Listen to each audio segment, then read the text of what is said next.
Have you ever accepted something small, something harmless, and later realized it changed everything?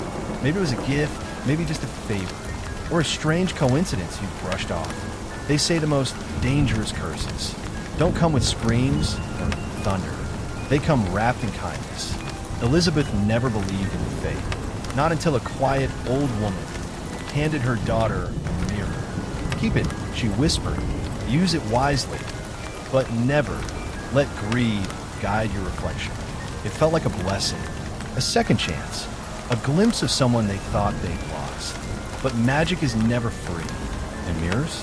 Mirrors don't just reflect your face, they reflect your soul.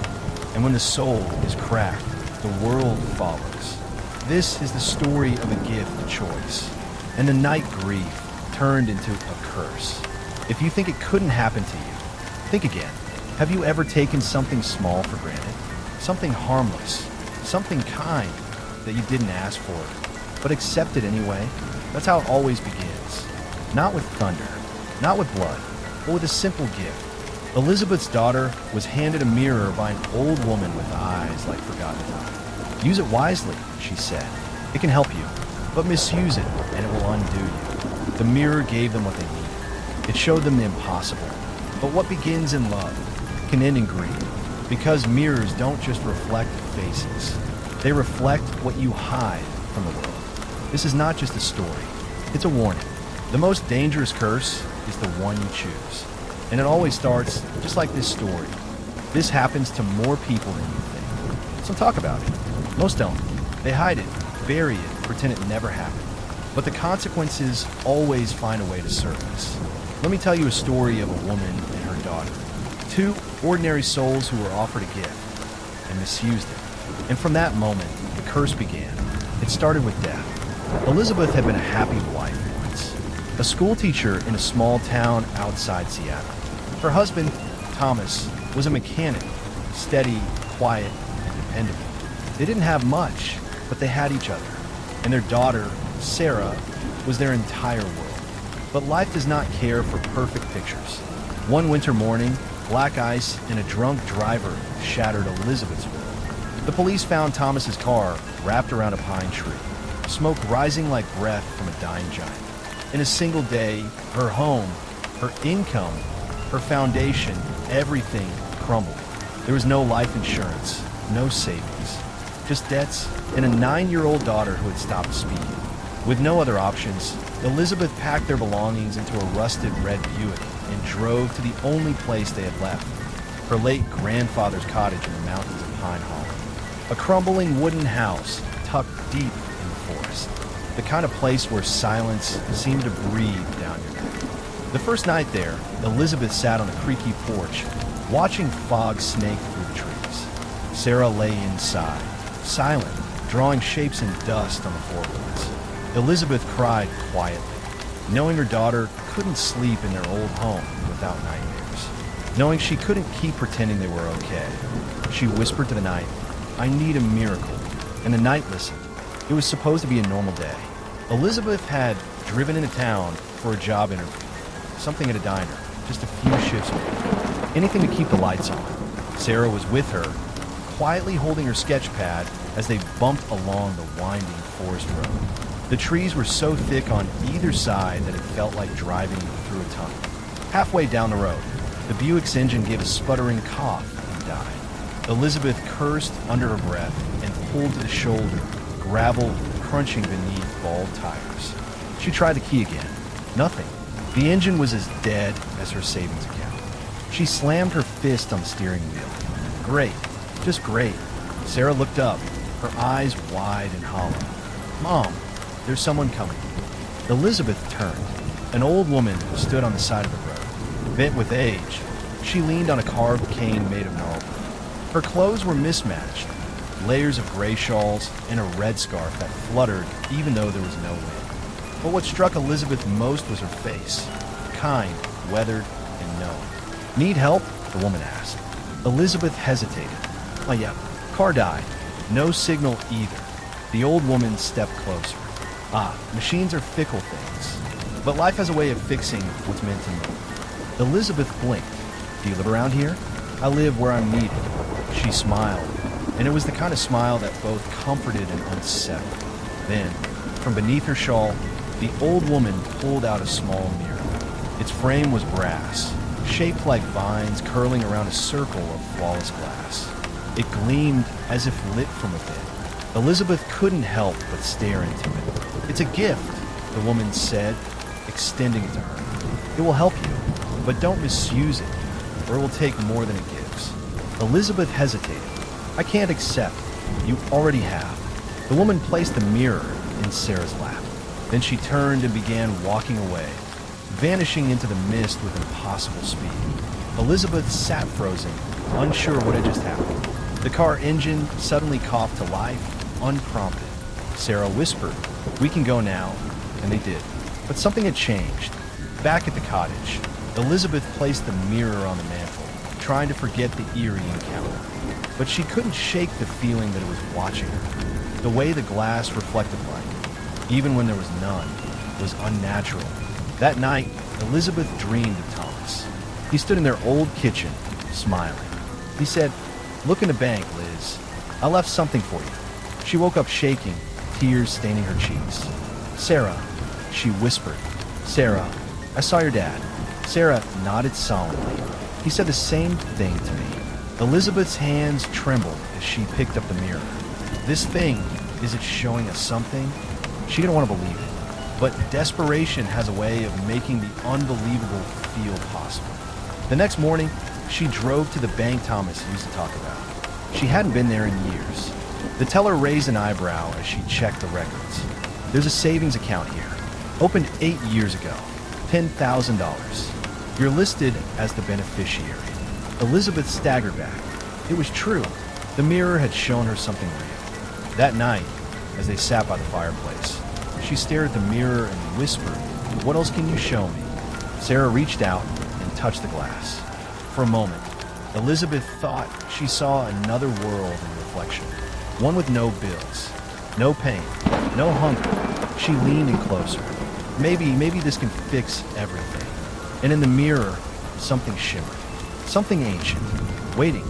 The gift had been given, but the price had not yet been paid. The first week passed quietly, though neither Elizabeth nor Sarah could ignore the peculiar presence of the mirror. It sat on the dresser in the corner of the room. Old, worn, yet somehow regal. The morning light caught its surface and made it glimmer with an almost breath-like shimmer. At first, they used it like any ordinary mirror. Sarah admired her hair in it before school, and Elizabeth adjusted her worn-out blouse before rushing to her shift at the diner. But on the 7th day, something changed. Sarah, brushing her hair in the mirror's reflection, paused when she thought she saw someone behind her. She turned sharply. No one. Her breath hitched. "Mom," she called out. In the kitchen, Elizabeth replied casually. Sarah looked back at the mirror, heart racing. The reflection was normal again, yet a strange feeling lingered, as if the mirror was aware. That night, Elizabeth sat alone in her room. Bills, unpaid, lay scattered on the bed. The anxiety, the suffocating pressure of their life grew heavier by the day. She turned to the mirror, just for a moment, to glimpse her tired face. But this time the glass rippled. What the hell? In the reflection, she didn't see her room. She saw a hallway, dim, ancient, candlelit. Then it was gone. She blinked. Her own reflection stared back. And then came the whisper, low, slow, breathy. "Ask." Elizabeth stumbled back, heart slamming in her chest. The mirror didn't move again. The next morning, Elizabeth told no one. But the seed had been planted. Over the next few days, the mirror became a magnet for the house. Elizabeth started watching it more, not out of vanity, but out of curiosity and growing compulsion. Each evening, when she was alone, it would shimmer again. Each time, she would see more. Visions, fleeting, a memory here, a stranger's bedroom, a funeral procession, and whispers. Ask. It wasn't just showing her random things. It was offering. It was promising. One night, she finally broke. She stood before it, trembling. "I want to know if my husband really killed himself." The mirror didn't hesitate. It rippled like water. In seconds, it showed her a grainy, ghostly vision. Her husband, pale, drinking alone, a gun shaking in his hand. But just before the fatal moment, another figure entered. Hooded, silent, the gun was forced into his hand. The scene vanished. Elizabeth gasped, tears brimming. He didn't want to die. The mirror pulsed with an eerie glow. Almost satisfied, the next morning, she sat Sarah down and told her everything. The mirror, the visions, the truth about her father's death. Sarah didn't argue. She had seen things too. I heard it say something, she whispered. I thought I was dreaming. They sat in silence. Their reality had shifted. The mirror wasn't just magical, it was intelligent. And they had only begun to scratch the surface. A week later, Elizabeth returned home from work with her hand shaking. She had taken a risk, whispering a request into the mirror that morning. Is there any money? Anything left that could help us? The mirror answered. In the vision, she saw her late husband at a bank, opening a small account under a false name. A secret, a precaution. Elizabeth tracked it down. Her heart thundered when the teller, after checking the credentials she found in an old coat pocket, confirmed it. $10,000. It felt like a miracle. Sarah cried when she heard. We can finally fix the car, get better food, pay the heating bill. But deep inside Elizabeth, something else stirred. This mirror, it could solve everything. She began testing it. Small questions, then bigger ones. How to get a promotion, what the manager thinks, what the customer will tip. She followed the whispers, obeyed the visions, and it worked, each time. But the mirror's whispers were no longer passive. They started asking her things. Bring it. Let me see. Feed me.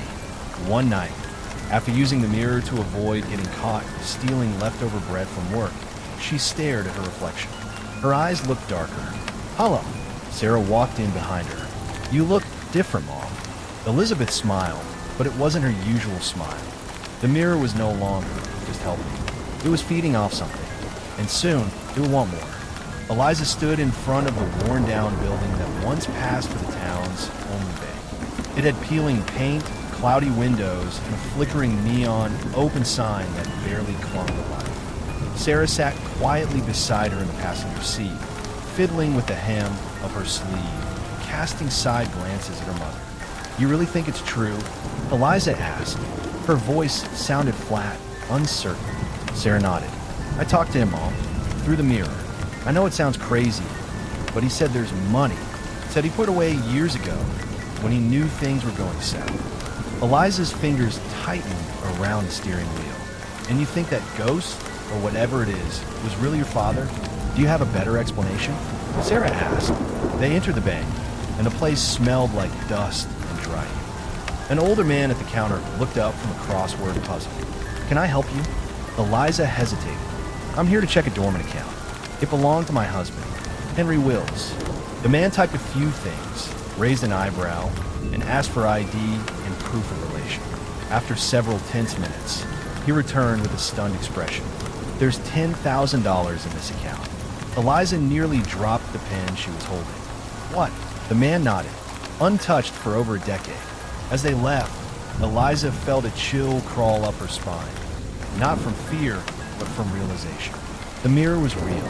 Henry had told the truth. The impossible was happening. Back at the cottage, the mirror sat calmly, its surface as innocent as still water. Eliza stared at it, now wondering what else it might reveal. The money gave them breathing room, fresh groceries, a fixed boiler, even new clothes for Sarah. But comfort turned to curiosity, and curiosity grew into obsession. It started when Eliza stared too long into the mirror one evening. The surface shimmered, and she heard a voice. You can know what they think of you. She blinked. Who? Everyone, the mirror whispered. Your neighbors, your boss, even your daughter.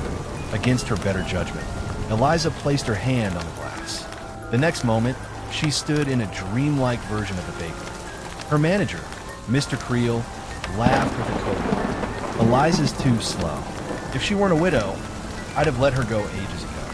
The image shattered. Eliza pulled back, gasping. But now she knew. She began using the mirror every night. To spy, to see things not meant for her. Sarah grew distant, sensing her mother's strange behavior. One night, Sarah confronted her.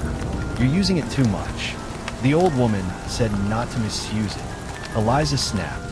"You think I'm doing this for fun? We were starving, Sarah. I need to know who I can trust." Sarah's eyes welled with tears. "It's changing you." But Eliza wasn't listening. It wasn't just visions anymore. The mirror's surface began showing things. Figures lurking, faces watching. One night, Eliza asked the mirror, "Can I be safe forever?" The glass rippled. A voice answered, "There is always a price." She saw herself burying something in the woods. Money, a key, a lockbox. The mirror hinted at a way to grow the money, get more. But the instructions were vague and eerie. Eliza followed them. She went to the edge of town, where a homeless man slept under a bridge. She gave him a $20 bill. The next morning, she woke up to a deposit. Her bank account had $20,000. She froze. "What have I done?" Sarah found the mirror glowing red. "Mom, what did you trade?" The mirror no longer showed Henry. Instead, its surface pulsed with shapes that didn't resemble anything human. Eliza tried to put the mirror in the attic, then in the basement, but it always returned to its spot near the fireplace.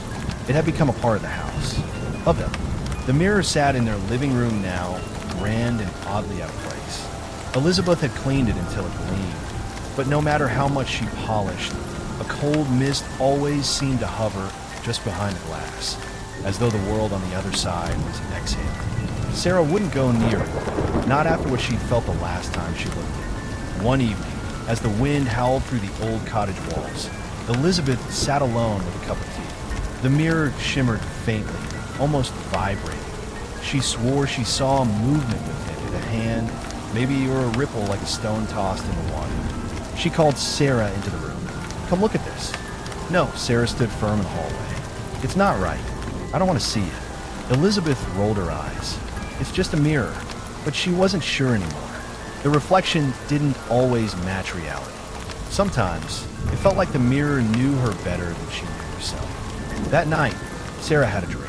The old lady stood at the end of her bed, not aged and frail, but young and radiant. "It grants, yes," she whispered, "but it also watches." Sarah woke up screaming. Despite the unease, Elizabeth couldn't forget what Sarah had said about the bank. Her late husband had told Sarah something about money, a hidden account, something Elizabeth had never known about. "I'm telling you, Mom," he said, "it was for emergencies. For us. Please just check." Elizabeth was hesitant, but she finally drove into town, her palms sweaty the entire way. The bank teller raised an eyebrow when she handed over her ID and requested account information under her husband's name. To her shock, there it was, an untouched savings account with $10,000. No withdrawals, no activity since it was created. She stared at the balance. "He never told me. Maybe he was saving it for a moment like this," the teller said kindly. When she got home, Elizabeth stared at the mirror. "Was it guiding us?" she asked, half joking. Sarah stood behind her. "Or testing us." They began to talk to the mirror. Not out loud at first, just thoughts. Wishes. Desires. Elizabeth thought about bills, groceries, maybe a little peace. The mirror stayed still. But later that night, a thick envelope was slipped under their door. No, just cash. Elizabeth's mind changed after that. She stopped fearing the mirror.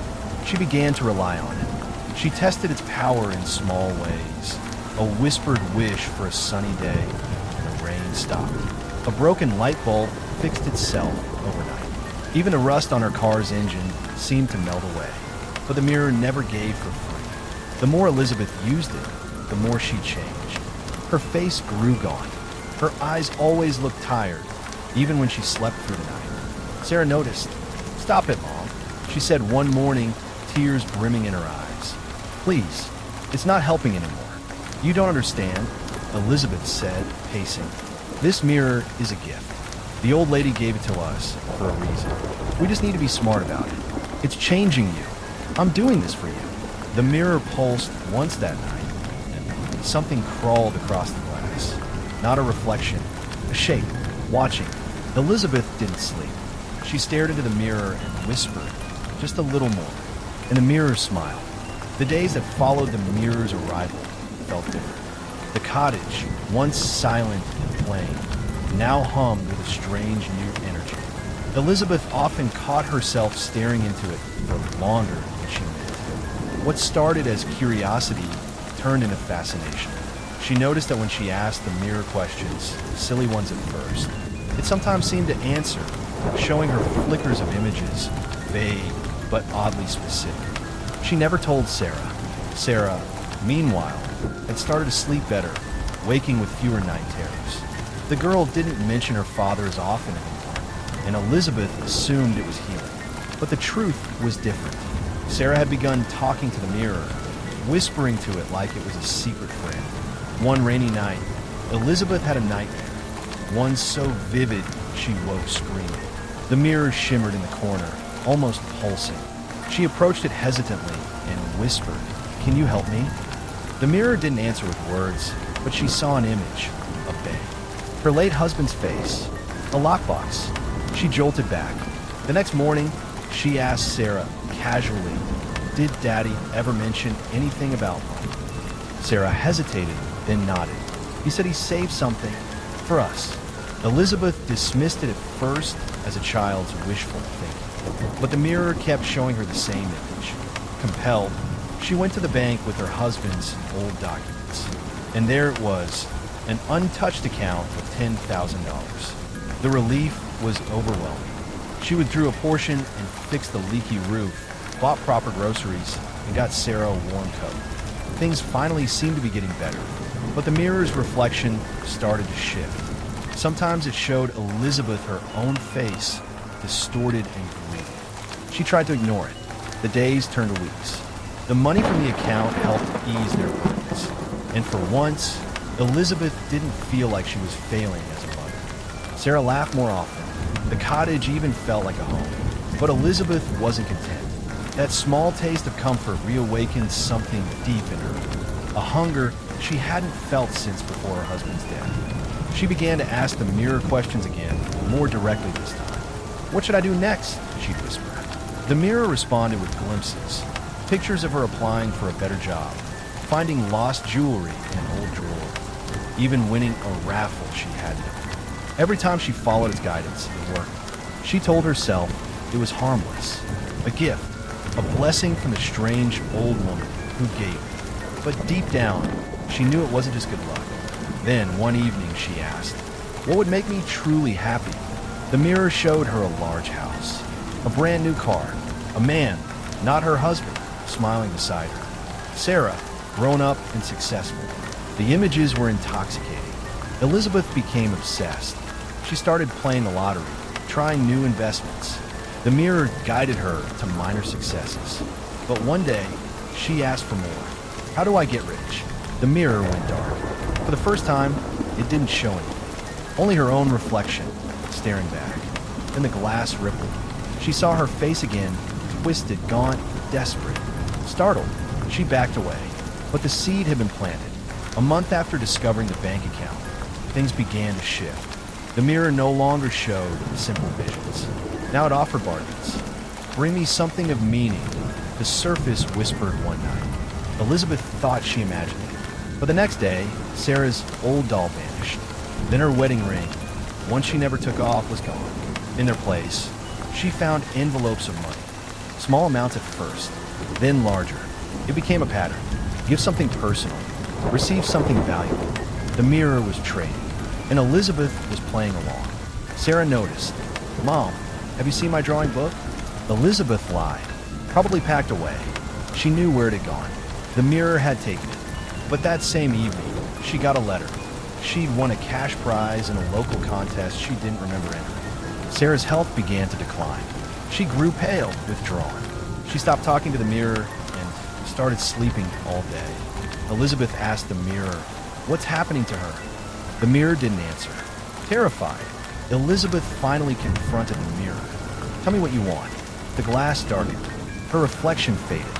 And for a moment, she saw the old woman, the one who had given it to her, smiling coldly. "You've already given too much," the voice hissed. Elizabeth fell to her knees. "Please, I didn't mean." The mirror showed her one last image. Sarah, alone, crying. Then silence. Elizabeth realized too late. It was never a gift. It was a test, and she had failed. The days that followed Elizabeth's first experience with the mirror were filled with an eerie calm. She tried to forget about the vision she'd seen, but the image haunted her. Her younger self, vibrant and full of hope, staring back at her with wide, empty eyes. The mirror stood silent in her room, veiled beneath a sheet, but its presence seemed to pulse like a second heartbeat in the house. One morning, as Elizabeth was folding laundry, she noticed Sarah standing unusually still in the hallway. The girl was gazing at the room where the mirror was hidden, lips parted slightly, eyes unfocused. "Sarah," Elizabeth asked, alarmed. Sarah blinked and turned slowly, smiling. "I thought I heard something. A whisper, like a song." Elizabeth's spine stiffened. "You heard it too?" That evening, she stood before the mirror again. This time, she didn't veil it. She stared into it for what felt like hours, hoping for something, anything, to appear. And then it did. Not a vision this time, but a whisper, so faint it could have been her imagination. More. She pulled back, terrified. What did it want? What had the old woman given her? Elizabeth tried to speak with Sarah about it, but the girl had already become strangely attached to the mirror. She would sneak into the room just to touch it, just to stare. Elizabeth scolded her, but Sarah only giggled. "It's magic, Mommy," she said. "It wants to help us." Elizabeth could feel it now. The mirror was no longer just an object. It had desires, and those desires were growing. After the unexpected $10,000 from David's hidden bank account gave them a taste of hope, Elizabeth's thoughts began to twist. At first, she was grateful. It was like David had reached out from the grave to save her. But when she looked at the mirror, a terrible thought gnawed at her. Was it the mirror that revealed the money? Was that its first gift? Elizabeth began experimenting. Small things. She'd ask the mirror questions. Sometimes it remained still, quiet. But occasionally, she'd see flashes, short images that hinted at things. She found Sarah's missing bracelet, then a lost wedding earring. Then she had a vision of a discount code for an online store and tested it. And it worked. Sarah cheered every time they found something. Elizabeth told herself it was harmless. But each time she used the mirror, she felt more and more drained afterward, like a fog settling in her chest. One night, Elizabeth asked the mirror where she could find more money. The mirror showed her an image of a woman, a co-worker from the bookstore, stashing cash in her locker. The next day, Elizabeth faked a coffee spill near that very locker, waited until the woman stepped out, and checked inside. The cash was there. She didn't take it, but the temptation clawed at her like a desperate animal. Back home, the mirror pulsed faintly. It was alive now. It was hungry. Sarah, too, was changing. She spoke less and listened more. One night, Elizabeth found her sleepwalking, standing before the mirror, murmuring something. She pulled Sarah away, shaking. "What did you say to it?" Sarah just smiled in her sleep. "It told me a secret." The snow had begun to fall early this year. Life in the cabin grew colder, quieter. Elizabeth started dreaming about the mirror. Vivid, disturbing dreams were called her name. One afternoon, Elizabeth drove into town to pick up groceries, only to find her car declined. The $10,000 had evaporated far faster than she expected. Bills, repairs, Sarah's school expenses. The creeping stress returned. She stood in front of the mirror that night, whispering, "Show me a way out. Please." The glass shimmered. Elizabeth saw an image. A car parked outside a jewelry store, keys left in the ignition. The owner was inside, arguing on the phone. In the back seat, a purse full of cash. Elizabeth gasped and stepped back. No, I can't do that." But the next morning, the image repeated, clearer, longer. She could see the license plate. Something inside her cracked. The desperation, the hunger, the belief that this gift, this cursed gift, had to be used or else it would take something worse. She drove into town again. She saw the car. She walked past it once, twice. On the third pass, she stopped. Her hands trembled as she opened the door and reached for the purse. She didn't take all of it, just a few bills. Enough to pay the heating bill, she told herself. Enough to keep Sarah warm. That night, she sat alone with the mirror. It didn't whisper. It didn't glow. It just reflected her face, tired, ashamed, cracked in half. From the hallway, Sarah whispered, "Thank you, Mom." Elizabeth froze. For what? Sarah was already walking away. The mirror says we're safe now. For a while. Elizabeth felt the weight of her sins settle over her chest like a stone. She had misused the mirror, and now it had started keeping score. The house was still. No creaks, no wind. Only the distant ticking of clock echoed from the living room. Elizabeth walked past the mirror hanging on the hallway wall, a narrow, gold-rimmed antique she had once hung without much thought. But lately, she could feel it watching her. It wasn't paranoia anymore. It was a certainty. She turned back, slowly. Her reflection blinked, once and not in sync with her. Her breath caught. She inched forward, peering closely into the mirror surface. Her own face stared back, pale and exhausted. But behind her reflection, there was something else, movement, a figure. Maybe it vanished before she could register any detail. "No," she whispered, backing away. "I'm just tired." She turned off the hallway light and walked to her bedroom, heart pounding louder than her footsteps. But the mirror stayed awake. The next morning, Elizabeth told Sarah. "Maybe it's just stress, Mom," Sarah said, trying to sound unconcerned, though her eyes betrayed unease. Do mirrors usually blink? Elizabeth snapped. They both fell silent. They started keeping the hallway light on at all hours. But it didn't help. The mirror was no longer just a fixture. It was a presence. Sometimes they'd walk by and catch their reflection slightly out of step, a millisecond too slow, or standing a fraction taller than they remembered. It was subtle, maddening. At night, Elizabeth began hearing whispers, indistinct, muffled like breath against glass. One evening, she dared to touch the mirror's surface, and it pulsed with heat, like skin. That night, she dreamed of her husband, alive, smiling, calling her name. When she awoke, the mirror was glowing. Elizabeth grew addicted to the dreams. Each night, she stood before the mirror, hoping to see him. Sometimes she did. Sometimes she didn't. But the nights when he came, they made her weep. He'd speak words she barely remembered, kiss her forehead, tell her things would be okay. "I'm saving you," he said once. "From what?" she asked. But then she woke up. Sarah noticed her mother's growing attachment to the mirror. "You're acting strange," she said over breakfast. "You barely sleep. You stare at that thing for hours." Elizabeth didn't respond. One evening, Sarah stood in front of the mirror herself. She waited. Nothing. She moved left, then right. Still nothing. But when she turned to leave, she heard it. Her own voice, but not her own tone. "Come back." She spun around. The mirror was normal. Her reflection looked frightened, just like she was. She didn't tell her mother. Not yet. That night, Elizabeth asked the mirror to help her again. She whispered, "Show me more."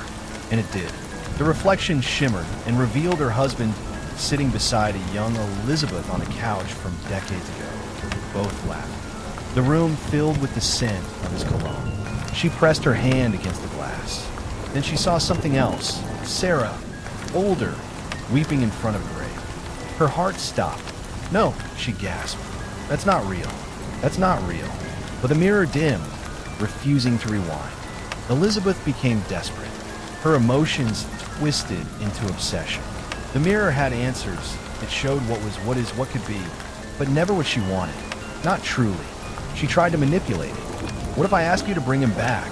she whispered, touching the glass. "What if I offer something?" The mirror rippled. She heard her own voice echo. Offer something. That night, Elizabeth rummaged through the attic. She found old photo albums, locks of hair, a Bible. She offered them all one by one before the mirror. No response. Then she remembered the old woman's words. "Keep it, it will come in handy. But do not misuse it, or else." The temptation burned through her. What was misuse, really, if the goal was love? She placed Sarah's childhood drawing, her favorite one, on the mirror's edge. "Give him back." The mirror cracked slightly, but her husband appeared, full body, smiling. "Elizabeth," he said. She sobbed. Sarah walked in and screamed.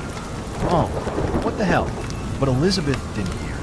She was inside the memory, or maybe the mirror, and the mirror's glow turned red. Sarah stared at it, trembling. Her mother was smiling, but empty-eyed. Something was wrong, deeply wrong, and the mirror pulsed again. It was hungry now. It's been 3 days since Sarah last spoke. Not a word. She doesn't cry anymore. She just stares at the mirror as if waiting for it to blink. Elizabeth's attempts to break through the silence are met with more silence, and the tension in the cottage is thicker than the fog rolling off the hills. Elizabeth tries to hide the fear growing inside her, but it's clawing its way out. The air feels heavier around the mirror, like it breathes when no one's looking. Sarah's reflection no longer matches her expression. Her real face remains blank, but her reflection smiles. "It's just in your head," Elizabeth whispers to herself. She doesn't believe it anymore. She covers the mirror with an old sheet. That night, she hears it whispering, "Come back, come see." When she checks Sarah's bed in the morning, it's empty. The sheet on the mirror is gone, and the glass is warm to the touch. Elizabeth begins to question her sanity. Every time she looks in the mirror, her past replays itself, but not exactly as it happened. She sees her husband's funeral, except this time, he opens his eyes in the casket and mouths something she can't hear. She sees herself holding baby Sarah, but the baby has no face. Terrified, she avoids looking at her own reflection. She covers all the mirrors in the house, but it doesn't help. The reflections appear in windows, in puddles, even in her teacup. She calls the local pastor, but when he arrives, the mirror cracks the moment he sets foot in the living room. "I can't help you," he mutters, backing away. "This isn't human." That night, Elizabeth wakes up to find Sarah sitting at the foot of her bed, eyes wide, speaking in a voice that isn't hers. "You should never have covered it. Now it sees through you." Desperate, Elizabeth returns to the roadside where she first met the old woman, the one who gave them the mirror. The forest looks different now, gnarled and overgrown. Time moves strangely there. After hours of searching, she finds the woman again. She's older now, or maybe she always was. "You misused the gift," the woman says, her eyes dull with grief. "You let greed touch your heart. You looked not to remember, but to escape." "I didn't ask for this," Elizabeth pleads. All curses start with something asked for, even if you didn't speak it aloud. The woman reaches into her cloak and pulls out a small, jagged shard of mirror glass. "Break the reflection," she whispers, "or it will finish rewriting her." Elizabeth looks down at the shard in her hand. Her face reflects back, but it isn't her face anymore. Elizabeth keeps the shard wrapped in a handkerchief tucked deep in her coat pocket. Ever since touching it, she feels different, like something inside her is vibrating at a frequency only the mirror understands. Her fingers twitch involuntarily. Her dreams bleed into her waking hours. Sarah doesn't speak anymore, but she hums strange lullabies that Elizabeth knows she never taught her. And when Elizabeth listens closely, she hears words buried in the hum. "We remember, we return, we rewrite." Elizabeth tries to speak with her again, pleading, begging, crying. But Sarah's eyes no longer recognize her. The girl tilts her head slowly and murmurs, "You're not Elizabeth anymore. You're almost done." That night, Elizabeth finds slivers of mirror glass on her skin. They shimmer beneath her fingertips like cold stars. Every reflective surface has become an enemy. Elizabeth boards up the windows, covers the bathroom tiles with old newspaper, breaks the TV, but reflections still find her. In doorknobs, polished spoons, even her own eyes in Sarah's gaze. The house moans at night. The walls breathe in and out. Sometimes the mirror itself pulses, as if it has a heartbeat. Elizabeth's vision starts to split. She sees herself in two frames at once. The Elizabeth who's afraid, and the Elizabeth who's already given in. She returns to the pastor, begging for guidance. He refuses to even open the door. "That thing, it's older than God," he whispers through the mail slot. "You need to end it before it ends you." Elizabeth returns home and locks herself in the room with the mirror. She draws a circle of salt around it, lights candles, and places the shard on the floor. The reflection in the mirror grins with too many teeth. Elizabeth waits for Sarah to fall asleep. Then she presses the shard to her palm, drawing blood. She steps into the circle and faces the mirror. You want me? Come get me. The surface ripples. Her reflection steps forward, fleshless and ancient. It whispers, you gave me shape. Now, give me life. Elizabeth stabs the shard into the heart of her reflection. A scream explodes across every wall in the house. The candles flicker violently, then die. The mirror cracks, not shatters, just cracks like a bone fracture. She collapses. When Elizabeth wakes, the mirror is dull. Sarah is curled at her side, asleep but breathing normally. Elizabeth looks at her reflection in the broken glass. It's her, just her, and she's crying. I kneel in the silence of the old room, blood drying on my hands. Sarah's lullaby still echoing from nowhere and everywhere. The mirror, cracked, black vein, pulsing faintly, no longer shows my face. Just the house, just the room, just her. The truth was never in the house. It was always in me, in what I buried, in what I let follow me home. I reach out one last time, fingertips brushing glass. It reaches back, and this time I don't pull away. The house remains standing. People say it's empty, but the lights flicker sometimes. Sometimes a song plays through the vents when no one's there. And sometimes someone sees a girl in the upstairs window, not quite smiling, not quite human. They say she never left, but the truth is simpler. The house doesn't let you go. Not really. It just waits until you forget, then opens the door again. Not all gifts are blessings. What seems like fortune can turn to poison when mixed with greed, pride, or desperation. Sometimes the universe offers us something pure, a chance, a talent, a second life. But the way we use it defines whether it becomes our salvation or our curse. Be grateful, be wise, and never take what isn't freely given. Because once you twist a gift into a weapon, it will remember who held the blade first. Be safe, fellows. We'd love to hear from you. If this story stirred something in you, a memory, a feeling, a lesson, we invite you to share your thoughts in the comments. Have you ever faced a moment where a blessing turned into something else?